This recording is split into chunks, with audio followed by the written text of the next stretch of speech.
Just give me 2 seconds and I'll be ready myself. Let's see. Push this.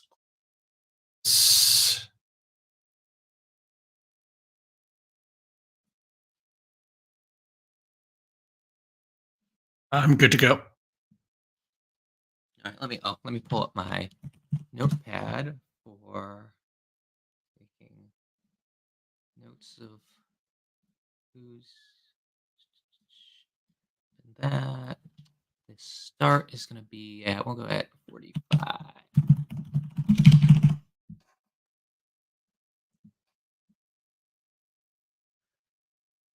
What's up, champs? Welcome to another episode of the Short Shifts Fantasy Hockey Podcast, brought to you by Keeping Karlsson. I'm your host, Jeremy Brasillo. Joining me tonight, my pal and yours, Shams Benamor. Shams, how are you doing on this recovery from Frozen Frenzy Thursday? There honestly hasn't been much action since we heard from Lewis and Ryan, but there's been enough. Yeah, you'd think with just one game yesterday, we'd be scrapping for news, but we somehow had to cut stuff from the show. So even though there's not a lot of games, there's still a lot of stuff happening in the league. The biggest of that news is probably the injury to Robert Thomas. He has a broken ankle and is out for 6 weeks. You and I identified two different players that may be benefiting from this. I'm super excited because I've been holding on to Braden Shen because there's no one better available in a 16 team tier one. Braden Shen is now playing in the top six, although not with Kyrou or Buchnevich. And he's also on power play one. You had a different take on this. Who's your big winner here? For me, it's Texier because, as you mentioned, is that Shen stopped playing with Buchnevich and Kyrou. That's because Texier is, and I'm the biggest fan of just being with the best offensive players who I think is Butch and Kyrou. So even though he is on power play too, then I would be interested in your deeper leagues or say if you're streaming situations where you need a left wing. Texier gets a really big boost here from playing with this. And as well, I think this would be somewhat safe as a spot because they were playing Texier in the top six before he got hurt. So this is something I would expect to maintain during this injury. Texier does have a goal tonight, so maybe you're onto something here. I actually had not had him on my radar beforehand. I've shied away from him from previous experience with his lack of shots and lack of periffs. The next injury up is another 4 to 6 week lower body injury, Anthony Duclair, and the Islanders completely shuffled their top six and power play units here. Why don't you tell us about those? So this is kind of a weird mess because even before Duclair, I think there was a little bit of consternation from the coach with their power plays. I remember talking about we'll have like two different power plays, and he was kind of threatening about playing the second unit more. Well, he did it even worse. It's now he actually has made two messed up units. The first quote unquote unit is Dobson, Palmieri, Horvat, JG Pajot, and Lee. And then the second one has Riley, Barzell, Holmstrom, Nelson, and Tapskov. So, like, that is just a mix on its own. So, really, what the biggest worry for me is that, and maybe I was just drinking the Kool-Aid too much. I was really big on Duclair with his power, with the preseason time. Him with Horvat and Barzell were just going off, scoring so many points that I was going to leave my Islander bias at the door. It's like, hey, those three could actually do stuff on the offense. Now, on top of losing them or losing Duclair, Horvat and Barzell are split apart on the power play. So this is just the hugest minus to any expectation I have on either of those top players. And then in the end, like, you still have your Nelsons and your Palmieris that might be fine, but in the end, we weren't really expecting too much of them. So this is just a big minus, in my opinion, to Barzell and Horvat, even if Duclair wasn't seen as a top line player in general.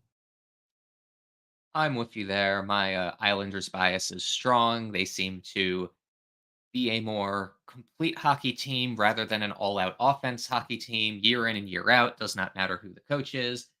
They had some offensive promise last year with Horvat and Barzal. That being said, I'm not really worried about the shuffle of their power play units. I feel like that never lasts when teams do that. I I'm willing to bet by this time next week they're back to their normal power play units. Uh, there's another power play shuffle that we'll get to in a couple minutes that I feel the same way about. I'm like, it's just a coach trying to be edgy, maybe get a couple more guys a little bit more ice time earlier in the year. When the games are on the line, they're going to put their best players out there on power play one, unless you're Seattle. Next up, one more potential injury. Shane Pinto missed practice today and is a game time decision tomorrow. Not sure if it's illness or minor injury. Um, got a bit lucky because I almost grabbed him in a league today and decided on someone else. And I'm thankful that I'm not angry that my streamer got hit with an injury without playing for me. Now for the good news, the outjuries. We've got a bunch of those. First of all, Joseph Woll is back for the Toronto Maple Leafs. They are losing right now. I don't know how he's looked. I haven't watched any of that game. By the time you listen to this, I'm sure you'll have all the analysis.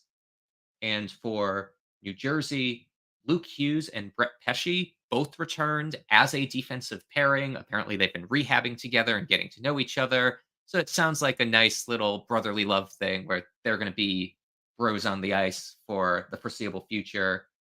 This meant that Simo Nemec came out of the lineup along with someone else who I don't remember, who was just a call up guy.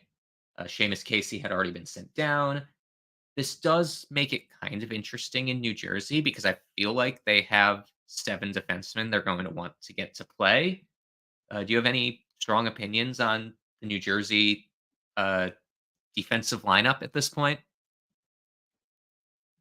Well, for me right now, I think the interesting thing is that they were willing to put Luke Hughes right away on power play 2, and he already has an assist against Detroit this game. So I think that's going to be the big thing is that with that, and then we have Pesce for me is not really much of an interest in himself, but just having another well-known defensive defenseman on the team just will help with your Markstrom and your Allen streams. So for me, it's really just going to be a Hughes is trusted now, and then have to keep an eye on because I know everyone is afraid about how Hamilton is he going to keep the power play 1, but right now we have no real coaches say it's just going to be a keep an eye out. But at the very least, they were willing to trust Hughes to start out on power play 2 at least, so they have some sort of trust on his offensive acumen right out of the bat.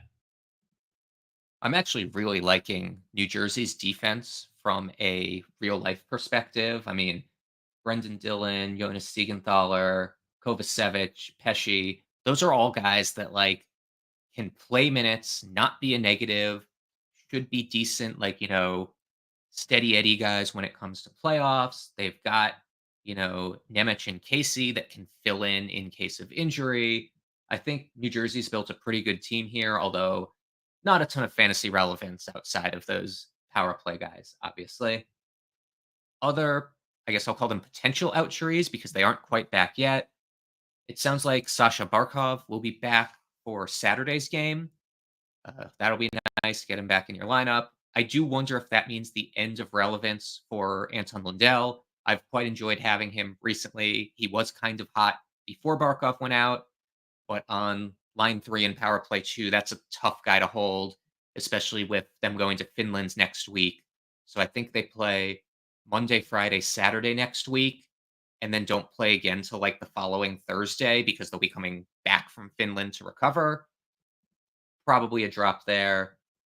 You had any comments on that, or why don't you take the next group from Vegas that you added the card for? So to add to your Barkov and Lundell talk, I'm with you. Is that I've been riding Lundell this whole time, and he has a goal today to go along with all of his previous stats. But I think it's just going to be one of those situations that you can only play, I believe, right wing other than center. So he's not going to take either of the other right wing spots with Reinhart and Kachuk. So it seems like right now the only left spot is around, so maybe Mustarainen keeps it, but like right now Lundell is just going to be tested to go to the third line and back to real irrelevance until something else changes. And sadly, as a Barkov fan, that might be sooner rather than later, but no sense of holding on to him if Barkov comes back on Saturday as expected. And to go forward with that, we got some Vegas updates talking about centers. William Karlsson is going to be set to make his season debut on Saturday. So not for their next game on Friday, but on Saturday. And the interesting thing is that he hit, during practice was going into the third line with Brisson and Holtz. So right now, since they have Eichel and they have Hedel, it looks like he's going to be set to be on the third line. So nothing really interesting to see there. However, we don't know for sure since they didn't do any power play work. Maybe he might be able to take a spot from Doriev, which is probably the only spot that's free on from the forward spots on the power play. But right now, just kind of keep an eye out for that, but not really much of a concern from an offensive standpoint. But talking about the power play is that it looks like Theodore is going to be back tomorrow. He was out with an illness, but he has practiced 2 days in a row. So while not official, I wouldn't be surprised to see him back on Friday. So while just have to keep an eye out, but I'd be ready to have him slot there and just kind of pay attention to the game news on Friday. I actually wonder with William Karlsson, I think he may end up on power play 2, specifically because the other 2 centers in the top 9 are Eichel and Hurdle, and they're both, I'll say, semi-locked onto power play 1. So all of a sudden, if you put 3 of your centers onto power play 1, first of all, that means you've got Nick Waugh taking the center position on power play 2, which isn't bad. Like he's done that before. But also, if you get all 3 of them out there for 2 minutes, you kind of put your lines in a blender for, the next couple minutes recovering.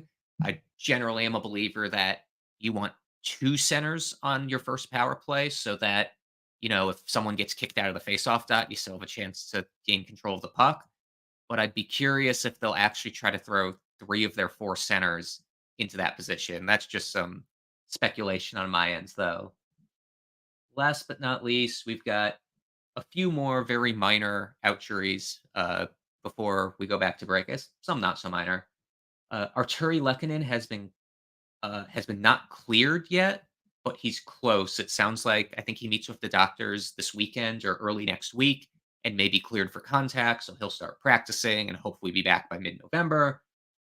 Brossoit, the third goalie in Chicago that may or may not be relevant.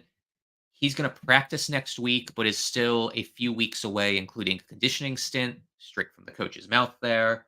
So enjoy your Mrazek starts while you can. That may end up ugly after a while. Darcy Kemper was back at practice today, despite the fact that Rittich is starting tonight. They did activate him from the IR, though, and send down Copley. So Kemper's backing up. I suspect he'll get the start Saturday for them when they play next. And then in Calgary, Sharon Govich and Hanzek are both now day-to-day. I suspect we see both of them on Friday. Is that their next game? Or Saturday? Whichever day they play. Eh, Anything to add to those, Shams?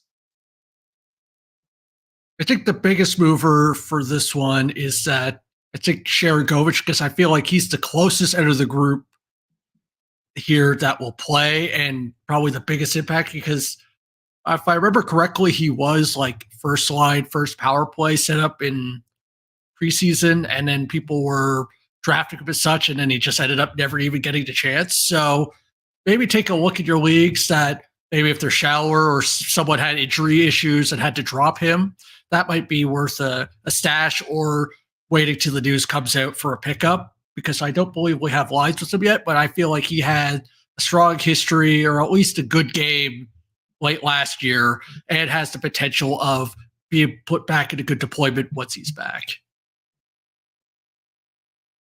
On to some news, line change news. As I alluded to earlier, there's another power play unit that's been all jumbled up, and that's the Edmonton Oilers. They are currently running their first power play of Arvidsson, Skinner, McDavid, Draisaitl, and then Ekholm and Bouchard kind of swapping. And then their second unit is Hyman, Nugent Hopkins, Henrique, Nurse, and Ekholm and Bouchard. I suspect the Ekholm Bouchard thing is kind of going to be a whoever's not tired at that point. But these units are weird because Edmonton was doing the thing where they left McDavid and Draisaitl out there for both power play units before. And now this looks like a 50-50 split, which may be the dumbest idea in the world when you've got two of the top five players in the world on your team. Uh, Additionally, their even strength lines. Interesting that Podkolzin is up on the second line with Draisaitl and Arvidsson. I don't know what to think here. I think this is a team that's flailing and is trying to do something to get a spark. Like I said earlier, I don't think this lasts. I think your ice cold Zach Hyman is going to figure things out. He's going to end up back on that power play. I do wonder if there's a hidden injury at play here. What's your thought about this whole mess here? With us talking on the Discord, I made a joke that this power play is getting Lindy roughed, basically at no fault of the actual power plays themselves. They're just ice cold. So instead of trusting in the players that you've had for a long time and have performed in the past, you just throw everything into the washing machine and just bring it out and see what's left. And this is really what it is. This is just more of a, well, our power play is doing nothing. My boss is asking me, why is it not working? I can't say I'm just going to keep it the same. I have to look like I'm doing something as a coach. So I might as well change things. That's how it feels to me as a fan. I'm no expert. I have people talking about, hey, this person's a right-handed person, so he needs to be in the front of the net, all that. I don't know. But from the very least, I don't know how you can decide that, these lines, the top six makes sense. I'm guessing that, you don't want Skinner there because you don't want too much of an offense or defensive liability. So I can live with the top six forwards, and then honestly, the top nine even strength looks fine to me. But these power plays, it's just one of those situations where, you're cold and you just want to make matters worse just to make it look like you're doing something. So, in my opinion, is what what I'm afraid of, if I remember correctly, is that they don't have the strongest competition coming up. I think it's Detroit's one of their opponents who is just leaves all of is horrendous on the penalty kill. So my afraid is that if they're going against some bad defensive teams or bad penalty kill teams, at least one of them in Detroit, and this goes off, we might be getting a false positive of, hey, this works. So this might hang around for a few games, but hopefully once it hits a cold streak, which it should, because who the hell does this? Once it does, they will get back to their senses and then go to a normal power play. Yeah, you actually make a good point because it's not just Detroit. You want to know who Edmonton's next three opponents are? Pittsburgh, who looks like a disaster defensively.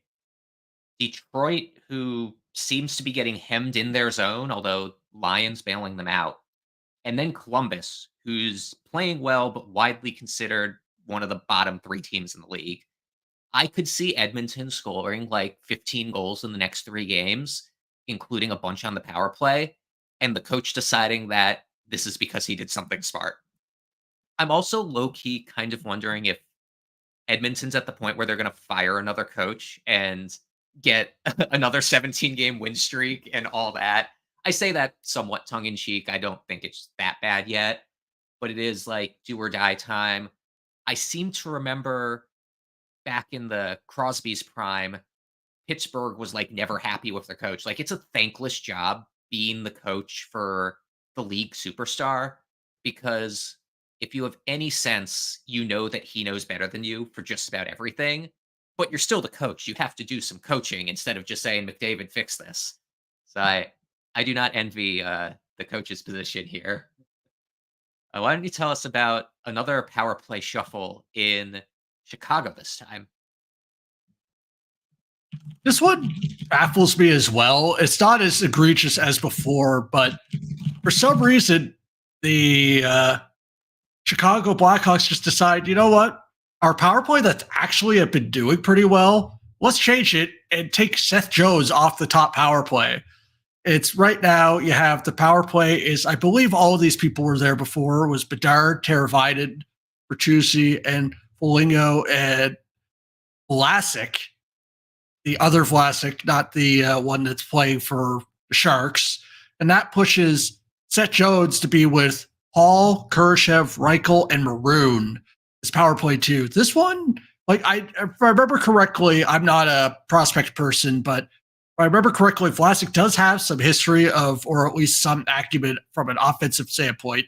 Not the same as the people they've been drafting when they have been, bottom feeders. So he might just be a doorstep just for the next guy. But the part that I'm just confused of is that unless they just don't want Seth Jones playing so much and they're trying to give him some time off and using power play one, kind of decider experiment, that's my only guess, because he was doing well. If I remember correctly, 4 of his 7 total points, I'm talking about Seth Jones here, has been at the power play, and now they just took him off power play one. So this is one that scares me to death if it sticks. It's definitely a weird one because, like you said, Seth Jones has been great on the power play. On top of it, I'm going to disagree with you that Alex Vlasic has offensive acumen. Here's some of his stats coming up. He had 27 points in 61 games for the U.S. national development team. His high point total in college was as a junior for Boston University, where he had 8 points in 32 games. And his AHL totals are 19 points in 56 games. Like, I think he's more a prototypical defensive defenseman. I'm like, why are you putting him out there with, like, Bedard? The only thing, again, bringing the real life thing in here, he's a lefty and Jones is a righty, and Bedard is a righty. Maybe they want something to set up Bedard a bit better. It's weird. Again, I'm going to just repeat what I've said already, that I don't think this is going to stick. Like, when coaches do dumb things, they usually undo them within a game or two. The other possibility is maybe they just wanted to jumpstart power play too. I think Seth Jones is the second most offensively talented player on that team at this point, behind Bedard. So maybe they wanted to separate Jones and Bedard to maybe give PP2 a bit more of a threat. Either way, frustrating. We've reached the point in the season where teams that are doing badly are making questionable decisions to try to undo the badness. Last but not least, before we go into a break after a long first half of this short shift, Justus Annunen is getting his 3rd straight start for Colorado. He had 2 pretty good starts before this. I think 1 goal against and 2 goals against. I actually have seen Georgiev dropped in a couple leagues that I'm in, which I'm not sure I'd be ready to do that yet. They have a back-to-back Sunday, Monday, so Annunen's going to get another start either Sunday or Monday. Kakkonen is down on a conditioning stint. It's actually kind of funny. I think that Kakkonen actually is still dealing with visa issues, but because the Colorado Eagles, are playing in Manitoba, they sent him down so that he can play in Canada, which is like great way to game the system, at least get him a game. I really don't know what's going to happen here. There's a lot of moving parts. I mean, Colorado's not at full health. They're going to have 3 goalies. Annunen's a prospect that you want getting a full slate of games, either in the NHL or the AHL. Georgiev's contract expires this year. This is probably the least predictable goalie situation for me currently. Like, I can come up with so many narratives as to what's going to happen when all 3 of them are there and why. I just don't know which narrative is right, and it kind of scares me. And at the very least, is that you got to keep in mind is that Kakkonen is not waiver exempt. So even though he's sent down on a conditioning stint, it's because it's a conditioning stint. So after, I forget the exact, it's like about a week or a certain amount of games, he has to be sent back up. And if he gets sent down, he's going to be risked for waivers. And I wouldn't be surprised if Winnipeg tries to get him back because they didn't get anyone in his place. So that means is that he's going to get a start. I could not see Colorado going through all this trouble, doing all these visas, and then risk losing him for nothing. So at the very least, I would expect once the conditioning stint is done, he's going to get a start, and then we could start seeing some things there. So even if Noonan is doing well, I could see a random start from there. And then, as what you're saying there as well, is that Georgiev, I don't believe has he didn't start great, but he didn't start enough to just be taken out of the picture. So I wouldn't be surprised for him to get another shot here. But so honestly, you could tell me next week, I would not be surprised to have 3 games. I would not be surprised, this is on the table, that each of them gets a start next week. It could happen. As with you, there's a whole wide range, but I wouldn't let that even pass. It's going to be one of the situations that, your league, how goalies are, so you don't know if you're going to be able to drop or pick them up. But keep in mind, you're going to have to just kind of eat your vegetables next week because it could be ugly, even if you have the right guy out of the 3. Additionally, you mentioned that Kakkonen is not waivers exempt. Neither is Annunen. None of those goalies can get sent down without going through waivers. Do they waive Georgie and try to pull a Campbell? But then all of a sudden you're going with 2 relatively unproven guys as a team with Stanley Cup hopes. Also, here's another factor that I'm just going to throw out there before we go to ad break. Do you even want a Colorado goalie until they've got Nichushkin and Lehkonen back? They've been pretty rough. It's kind of crazy to say, but I don't know if I want a Colorado goalie full time. This is wild.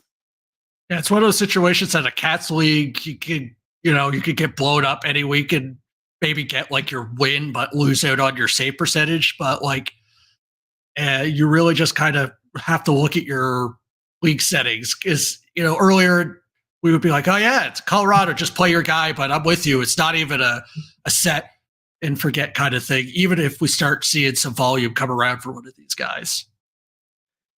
Totally. With that, let's go to a short ad break. And if you are a Colorado fan or Colorado Avalanche insider, why don't you hit us up in the Short Shifts chat or in the Discord and tell us what you think is going to happen here, because I'm pretty lost.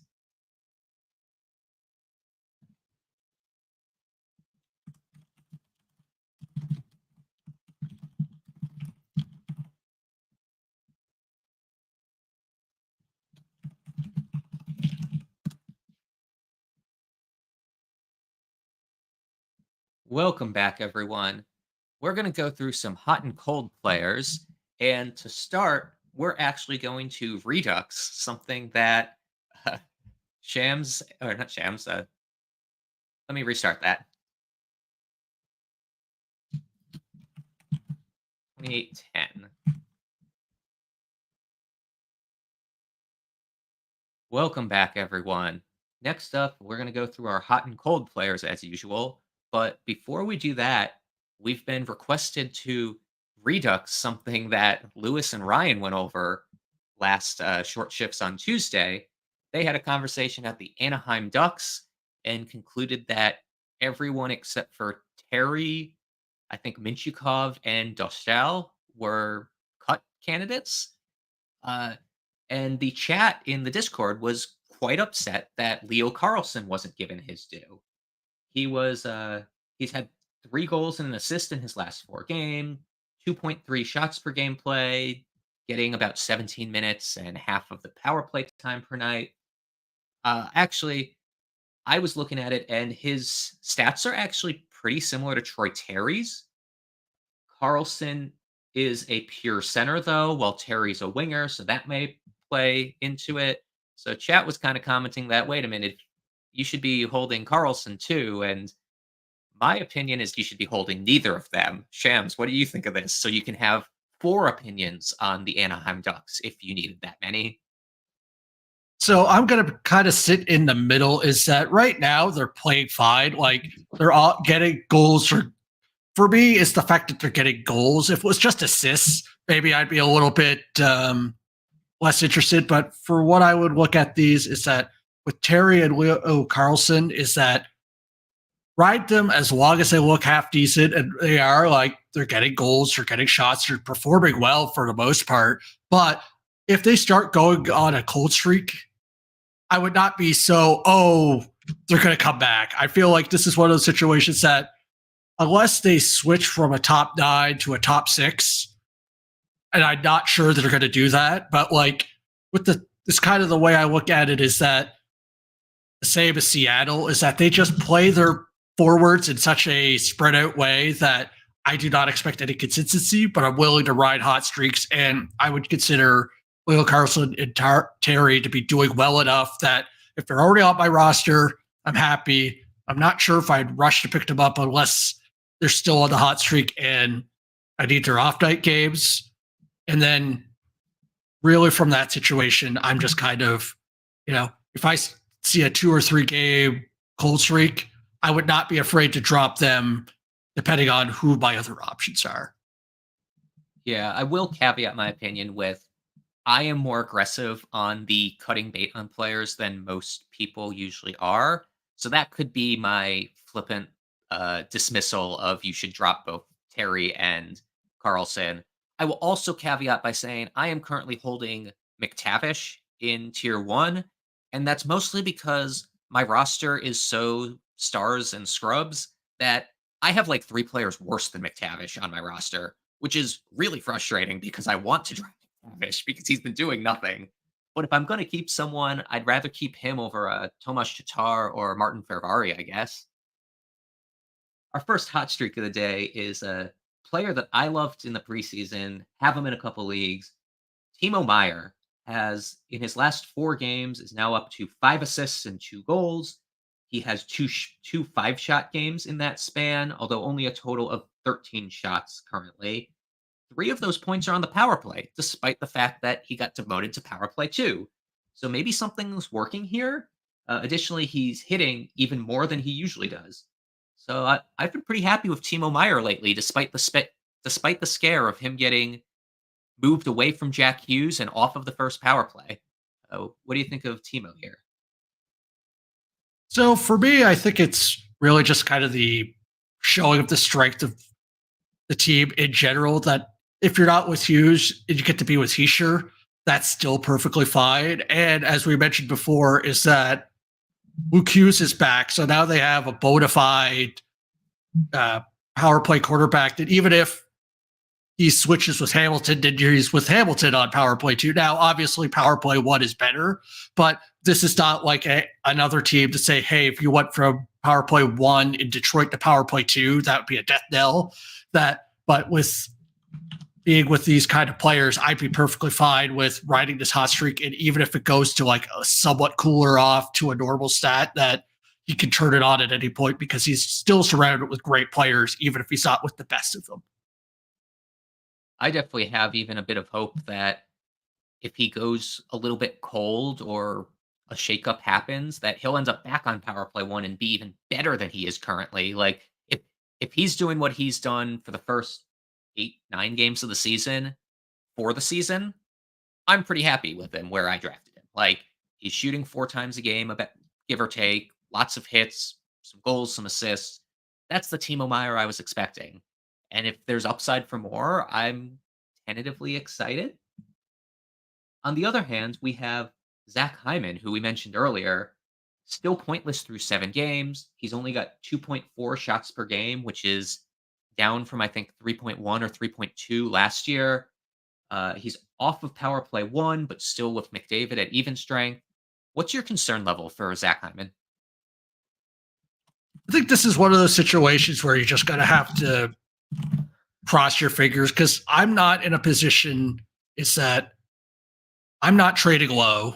Like, I'm not sure what kind of offer you're going to see that's anywhere close to interesting that I'd be willing to trade him because, for example, I've seen, like, I have Draisaitl and I've been in interesting talks because people still see Draisaitl as Draisaitl. I'm not sure if you're going to get the benefit of doubt from trading partners on Hyman. So that's really my big concern is that even though I think that Hyman's still in a position to do well, maybe not as high as before, but still be a perfectly fine player as he's playing with McDavid. And even with those weird power plays, I know Ryan Nugent Hopkins is not the greatest player, but Ryan Nugent Hopkins is with him on power play too. So it's not like he's alone there. And then with the weird swap, he might even have Bouchard with him for some of those outings. So I'm with the idea that you're not going to get a trade offer. And if you get an interesting one and you're on the Discord, let us know. We might be a little bit more open if we hear actual offers. But I have a feeling that people are going to be fishing with these garbage offers to get you to run away. So just ride the pain and hope that stuff turns around. And I think it is because you're still with McDavid. Should be fine. Now, if he randomly gets thrown into third line and Skinner somehow ends up there, I'll be talking different. But as long as he's with Draisaitl or McDavid, I'm willing to ride it out. I agree with you. I'm on the side of if I'm you, I would go fishing with some offers. I've considered throwing a Kyrou offer for him in one of my leagues. Like that's a 4 or 5 round upgrade in draft stock based on that league settings. I'm like, if I can go fishing and throw Kyrou, who's had a really nice start to the season, and get Zach Hyman back, yeah, that seems like a good idea. I doubt that will get accepted, which is why I haven't bothered to fish with it yet. I'm actually hoping that he has a couple more cold games and the manager ends up 0-3 or 0-4, and then I can do it. But that shows where my head's at with it. I agree with you. I'm not particularly worried. And even if he ends up on line 3, I think it would be pretty temporary. The Arvidsson and Skinner additions aren't that impressive to me, to be honest. You had Michael Granlund as a hot streak. What are you seeing in him in San Jose? So I know everyone loves to joke about how the Sharks are bad, and I'm not here to tell you that they're great, but this kind of reminds me of Detroit a couple of years ago, where the team was just horrendous. They're going to be getting a good draft pick. They're not going to sip the playoffs, but their top line is interesting.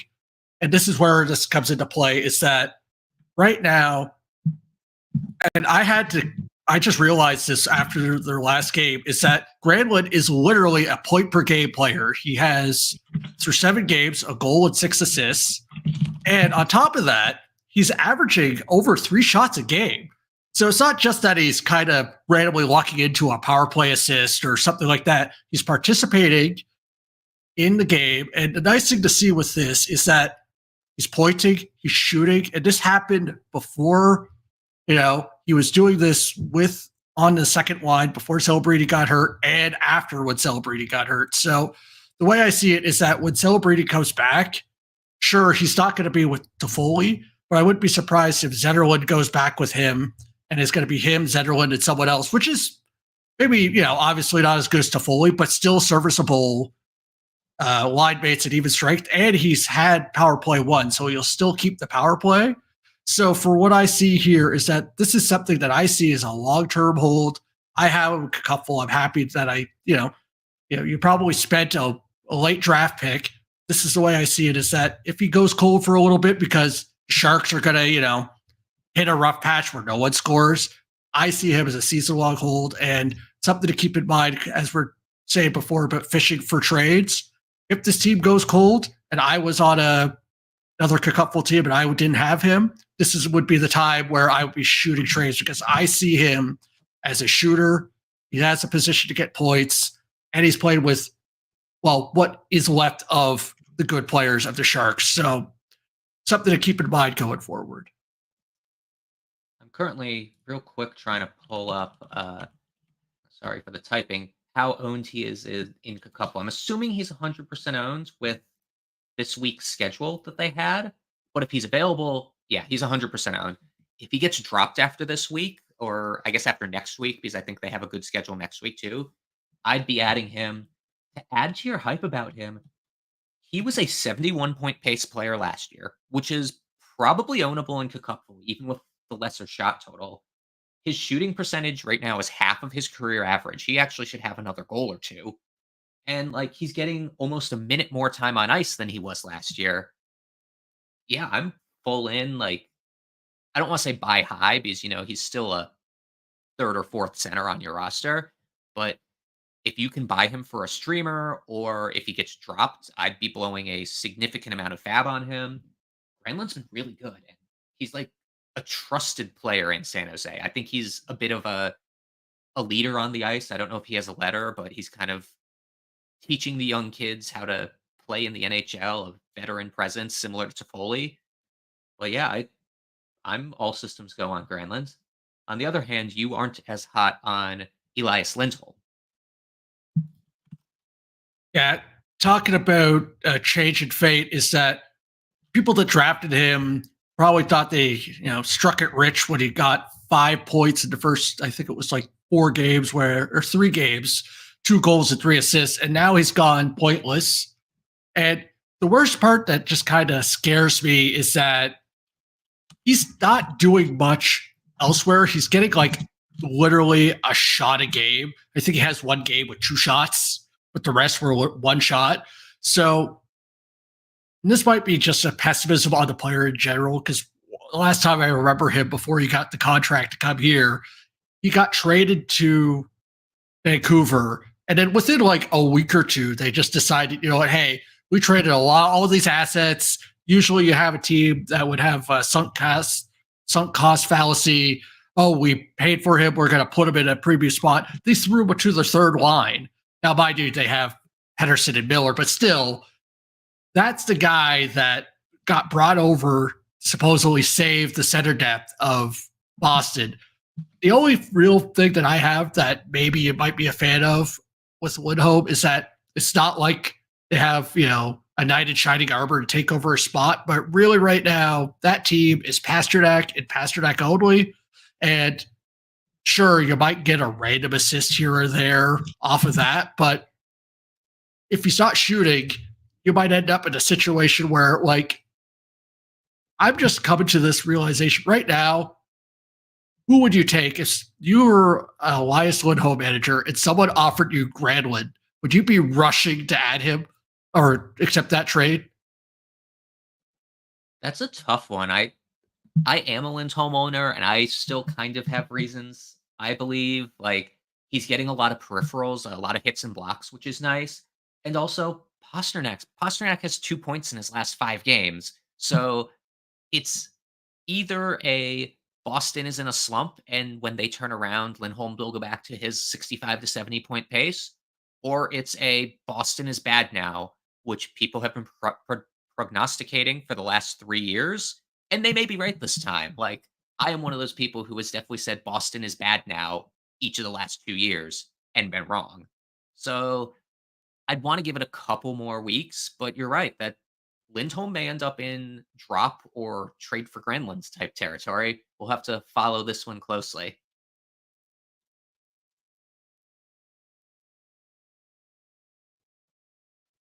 I had another cold center.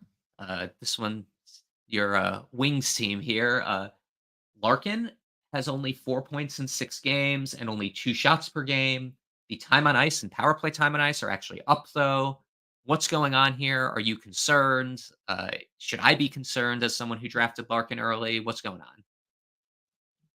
I think this is kind of be more of a situation where Detroit is better as a team in general the last few years. They actually have offensive depth. Like you could actually have, you know, 2 lines of good wingers with in between Raymond, DeBrincat, Tarasenko, and Kane, depending on how much you like Tarasenko.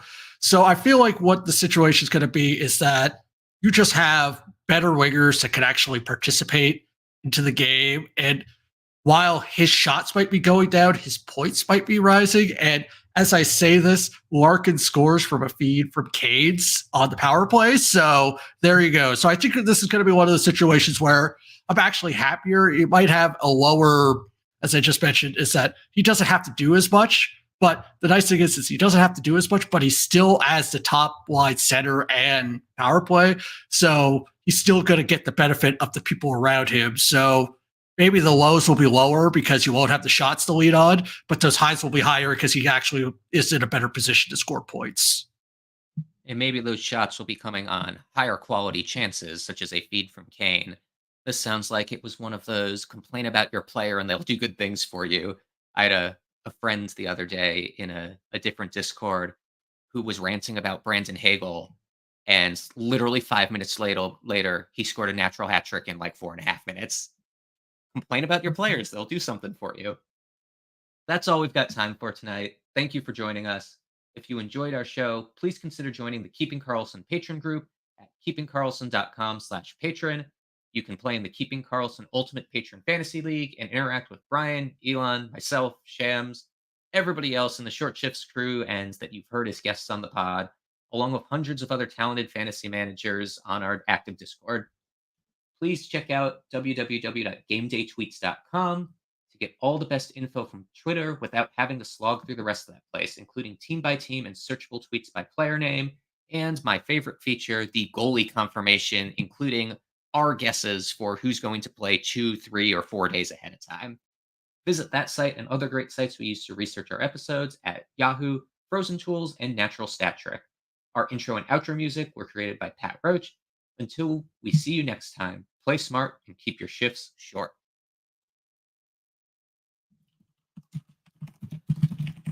We're not as long as the Tuesday show, so we're still good. So that's all I'll tell myself. taking a bit shorter of a shift.